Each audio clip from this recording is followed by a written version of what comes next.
Kalno mūrai.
Jūs esate liūdėjininkai viso to baisaus dalyko, kurį dabar valdote.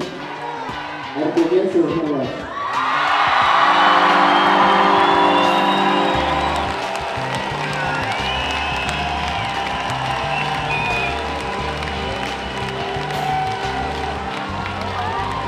Sakyk savo kalbėti. Sveikatai! Ačiū! Ir man pasilavau, jūs yra katalikas.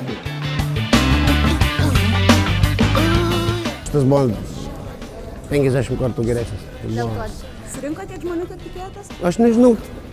Ta prasme, mes surinkom tiek, kad neatrodė, kad čia nieko nėra, tai šiaip jau neblogai. Tai jo, ir publika buvo nuostabi ir vienas iš geriausių koncertų gyvenime. Ir aš tai sakau ne dėl to, kad norėčiau pataikauti, tai yra absoliutus. Jo, nu taip gaunasi, bet tai absoliutus faktas.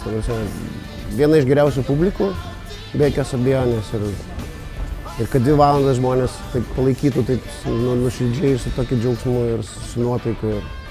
Ir garsas buvo labai geras, ir mums scenoje buvo labai jauku dirbti. Jo, tu visą laiką jaudinėsi, kai tu važiuoji į kitą vietą. Mes jau žinom, kas vyksta Lietuvoje ir dėl to ten daugmaž esi ramus dėl daugybės dalykų.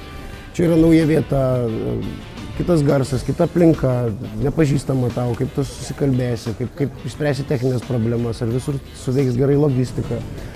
Ar nei vienas šmikis iš mūsų nepaliks paso, tikrai atskris čia, taip toliau. Tai yra tokių. Ir netgi iki paskutinių minučių, kai mes jau ruošėmės į sceną, rūkėm paskutinę cigaretę ir buvo neramu, nes nežinojau, ko laukti.